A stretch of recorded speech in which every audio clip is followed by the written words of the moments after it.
What does it mean for a body to be in heaven? Why did Jesus ascend at all? Was this merely for a symbolic reason? In which case, what did it symbolize? Jesus seems to have implied that the sending of his Holy Spirit was contingent on his own bodily withdrawal from the world. So was there some ontological necessity? Was there some other imperative at work?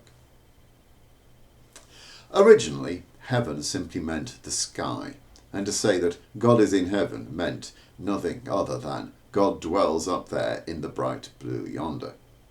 Similarly, hell or Hades meant the subterranean home of the dead.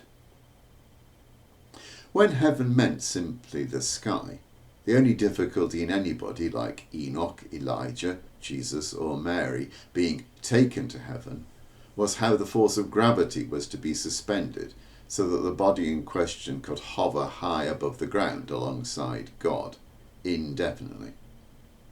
But as there was no understanding of gravity as a universal force, bird flight was a matter of common experience, and the sun, moon and stars showed no tendency to crash dive from on high, this difficulty was not clearly appreciated. Eventually, the primitive meaning of heaven was superseded by the more sophisticated notion of another world topologically discontinuous from our material universe, the home of pure spirits, God and the angels. Once the meaning of heaven was spiritualised, two much bigger problems arose.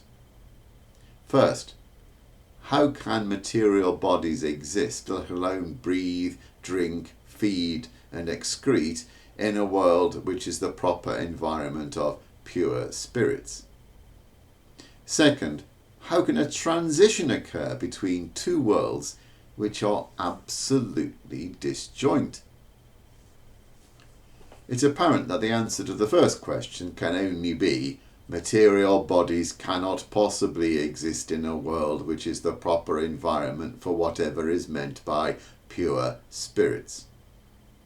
Hence, either a bubble of our space-time, complete with a supply of resources sufficient to sustain a material body, would have to be provided, in which case that body is not really in heaven, but rather in a gilded cage within heaven, or else the physical body must be transformed so to become spiritual, whatever that means, and hence constitutionally viable in heaven. The second case is, of course, difficult to distinguish from what might be thought to happen to any saint on their death, except that the material body of the typical saint does not vanish into thin air when they die. The only thing which is clear here is that the kind of questions I am asking cannot be answered with any kind of coherence. They can be dismissed as ill-willed, I'm just causing difficulties, or wrongly answered in terms that are clearly naive. But they cannot be answered properly. We have neither the theoretical framework in which they can be properly posed, nor the empirical or experimental evidence against which to test any answer that we might conjecture. Hence, we are left to deal with the proposition: the bodies of some holy people, namely Enoch, Elijah, Jesus and Mary, were removed from the earth in some way at the end of their lives, rather than lying in the grave. What is common to these notable cases is that they were all supposed to be very holy and very special individuals, particularly favoured by God, although it would seem not necessarily God's absolute favourites. Neither Abraham nor Moses were taken bodily to heaven when they died, even though both of these are favoured in the Bible by being accounted friend of God. What we can say is that we are told that these individuals were excused the indignity of having their corpses decay back to dust of the earth by their bodies ceasing to exist anywhere on earth. And this was to acknowledge and highlight their virtue and or authority. As to whether their bodies somehow continue to exist someplace else, namely heaven, that's another matter altogether, and is altogether imponderable. There are two obvious reasons for Jesus' ascension. Both are of great theological significance. The first is purely spiritual, and the second is practical. First, the ascension served to ratify, proclaim, and publish the fact that the atonement achieved by Jesus' conception, life, teaching, miracles, passion, death, and resurrection was in fact real, valid, operative, and effective. That Christ, as sacrificial victim, was truly and fully acknowledged and accepted by heaven. And so Jesus can rightly be understood as pathfinder, trailblazer, vanguard, bridge builder, and ambassador for the bulk of humanity. This cannot be stressed too much in the context of the Aaronic ritual, where sacrificial gifts were presented to God by being lifted up and burnt on a high place, from thence rising up into the sky, God's abode, as smoke, so that God might be reminded of and have regard to whoever it was making the offering. This aspect of the ascension is not merely symbolic, although the geometrical elevation of Jesus into the sky was purely symbolic. God does not really dwell above the clouds. The passing on of Jesus from this world to the next world was sacramental. It affected exactly what it symbolized, the establishment of a path of salvation, a highway between earth, the realm of what is mortal, temporary, and material, and heaven, the realm of what is immortal, eternal, and spiritual. Second, the ascension served to protect human autonomy and dignity. If Jesus had not ascended, but remained on earth, he would have necessarily gained mega celebrity status and been seen as capable of answering all questions and solving all problems.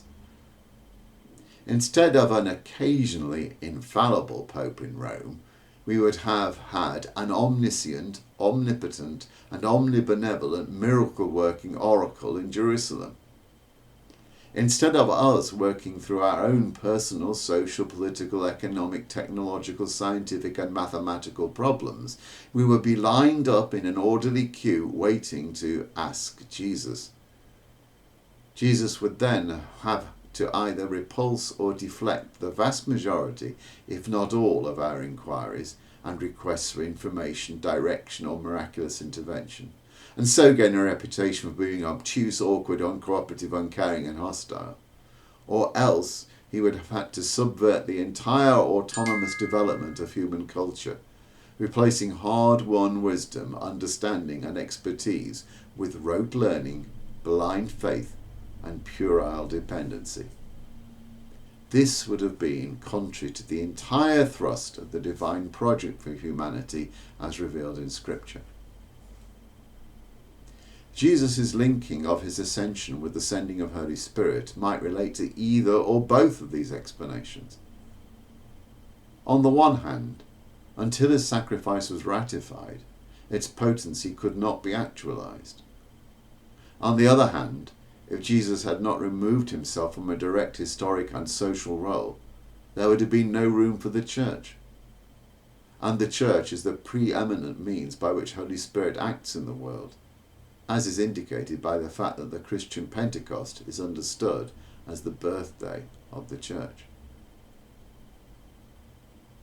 Let us be thankful that God has accepted the atoning sacrifice which Christ made on our behalf, and that the representation of it which we are about to enact in our Eucharistic celebration will associate us, and those we remember in our prayers, with that perfect and rational oblation.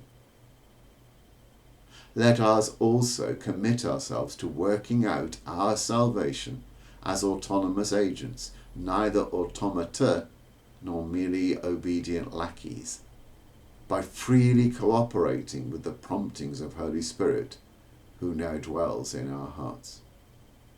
Come, O Holy Spirit, fill the hearts of your faithful people, enkindle in them the fire of your love.